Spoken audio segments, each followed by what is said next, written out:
Bonjour à tous. Donc, ça va être un tuto sur les articles, et notamment comment on structure ces articles avec des étiquettes et des catégories. Dit autrement, je suis bien dans le VP numéro 4 et je suis voilà dans cette activité-là, l'activité numéro 2, comment je crée du contenu, comment j'édite du contenu, et notamment, je vais pas parler des pages, mais je vais parler donc des articles, comment je crée un article que je vais mettre sur l'accueil.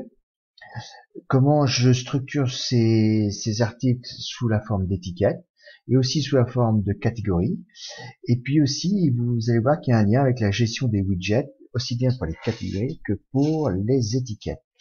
Pour ce faire, bien sûr, vous devez aller sur votre site. Voilà. Ici, j'ai donc le site pour les tutos.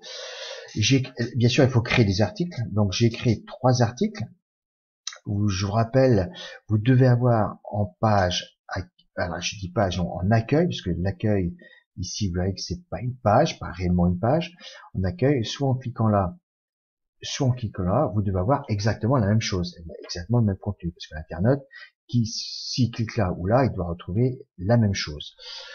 Pour ce faire, je vous ai donc en back-office, juste comme je parlais du menu, vous allez quand même vérifier, je vais vous montrer.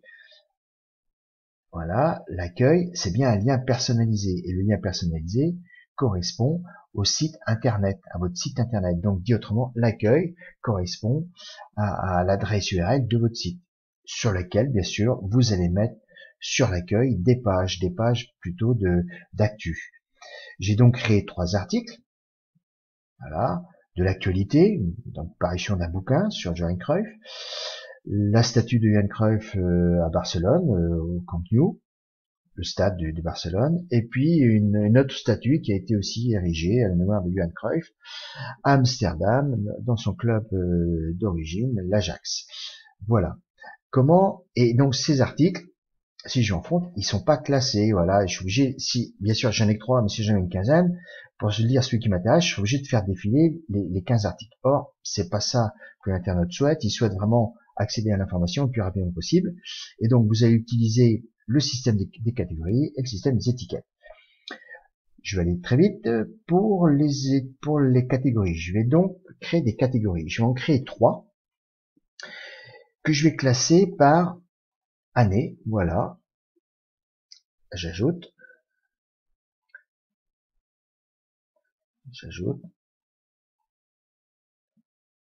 Puisque mes actus, bien sûr, sont, comment dire, elles arrivent au fur et à mesure du temps, et donc j'ai classé mes articles par année, voilà. Et donc je peux faire une catégorie annuelle, c'est-à-dire un article en 2018. Et maintenant je vais classer mes en 2019 et 2020 et ainsi de suite.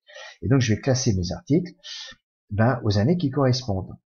Alors vous voyez bien que ici catégories sont non classées, voilà. Et donc je vais les classer. Je vais pas aller à modification rapide. Je suis perdu. Ah oui, voilà. Donc là, je cherchais. Donc, je vais décoche non classé et en 2020, bien sûr, je vais le classer en 2020. J'enregistre. Et vous pouvez voir que ça y est, cet article-là est classé. Je passe à l'autre. 2019, donc et je décoche non classé, bien sûr. Je mets à jour. Et ainsi de suite. Je vais donc aller très vite. Celui-ci, c'est 2018. 2018, je le déclare. Tac. Hop. Voilà, je vérifie une dernière fois. 2020 classe bien. Ok, ça marche. Donc là, j'ai classé mes articles en catégories. Je regarde ce que ça donne. Alors là, ça donne rien en front. Tu dis, ça donne rien. Il faut que je crée une widget catégorie qui sera mis là et sur laquelle l'internaute pourra cliquer et s'il sélectionne une année, il aura l'article de l'année sur laquelle il souhaite faire une recherche. Donc, je suis obligé d'aller dans Apparence, Widget, et je rajoute, voilà, je rajoute catégorie, je crois que voilà, je vais la mettre là, je vais la mettre assez en voilà. Je peux changer de nom. Alors on va d'abord voir en front office ce que ça donne, voilà, je regarde en front office. Elle apparaît ici. Le titre me convient. Je pourrais mettre, je crois qu'on peut mettre catégorie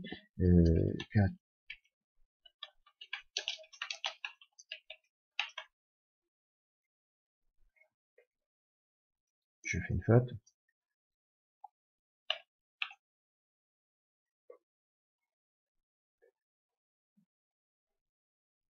Voilà. Ici, je vois ici, tiens, mon menu, il apparaît ici, mais il n'y a pas le titre menu. Je peux le rajouter. Il est bien sûr ici, et je mets menu. Voilà, voilà, voilà.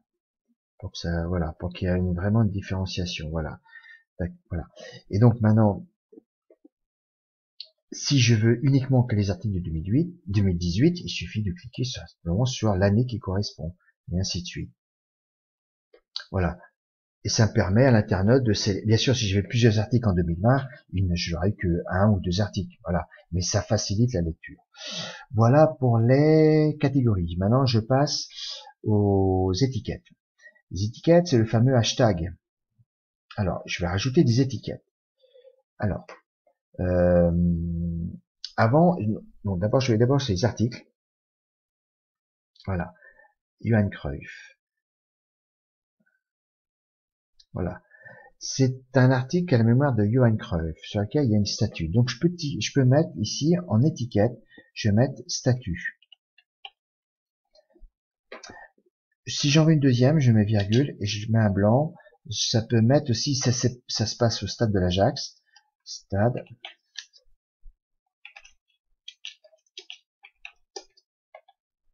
Ajax.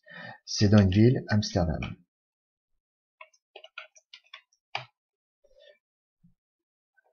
Voilà. Et donc mes étiquettes, elles apparaissent là. Voilà.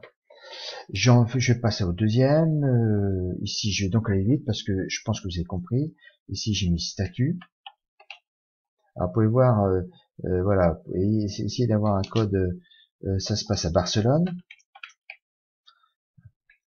Voilà. Et le nom du stade de Barcelone, il porte un nom, c'est le Camp Nou. Voilà, le Camp Nou. Je mets N majuscule parce que j'ai mis un N majuscule ici, donc voilà, mettre à jour.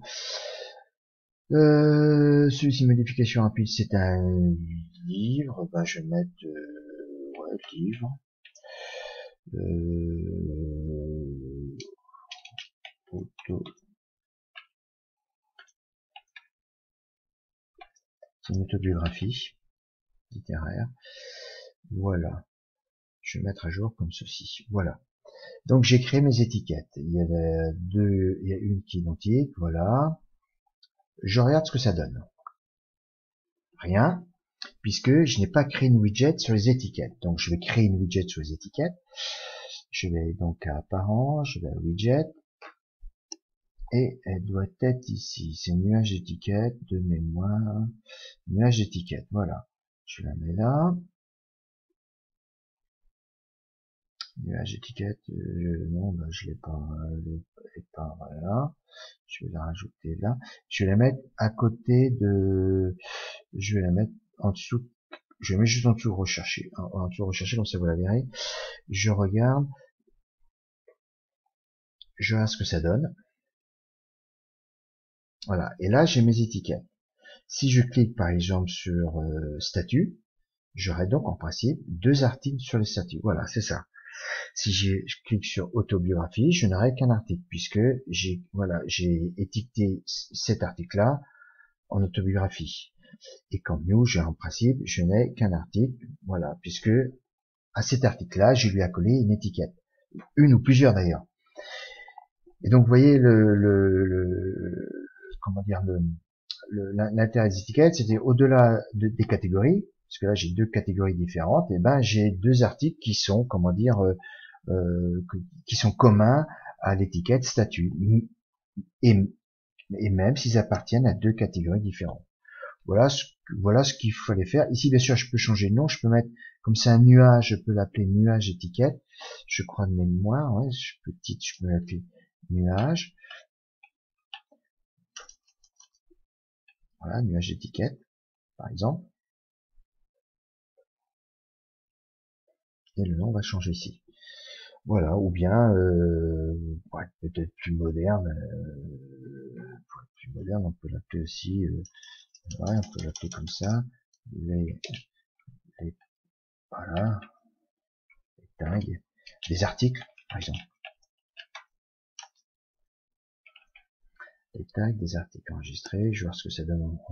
Alors qu'il faut qu'on visuel quand même ça. Ouais, les tags, des articles, voilà, ça, voilà. Voilà ce que je voulais vous dire. Voilà ce que vous devez faire vous sur l'accueil, bien sûr. Juste aussi une petite remarque sur les sur votre référencement. Vous avez donc téléchargé Yoast.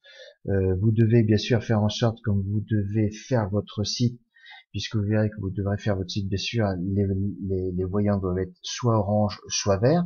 Là, c'est les voyants des articles. Bien sûr, il en va de la même chose pour les pages. Voilà.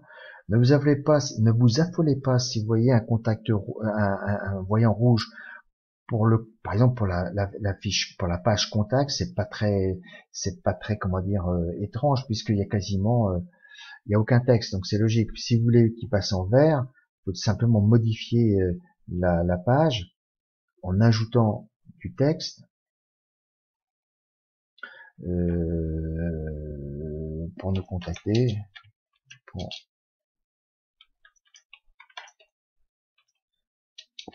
veuillez renseigner les champs ci-dessous.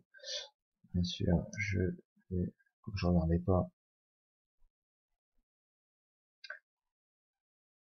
Pour nous contacter, veuillez, bien sûr, et bien sûr, je ne le mets pas là, je le mets avant le code. Voilà, je le mets là, le code du formulaire, hein, je vous rappelle, vous connaissez ça. Et bien sûr, je l'actualise. Je regarde quand même ce que ça donne en Yoast. Voilà, et il est passé en vert. Voilà, il est passé en vert. Donc, vous devez faire ça pour toutes vos pages, et bien sûr, vous devez faire ça aussi pour vos articles. Vos articles, vous devez les mettre le plus facilement en vert. À vous de voir, bien sûr, si la rectification que vous faites ne nuit pas au contenu de l'article. Si vous pensez votre article que, voilà, à la lecture de l'article, plutôt en front d'ailleurs, à la lecture de l'article, si vous constatez que votre article, ben voilà, il est compréhensible, voilà, ben vous n'y touchez pas. Là, par exemple, voilà. Voilà ce que j'ai à vous dire. Et ben, je vous souhaite bon travail puisque vous devez finir votre site pour la rentrée.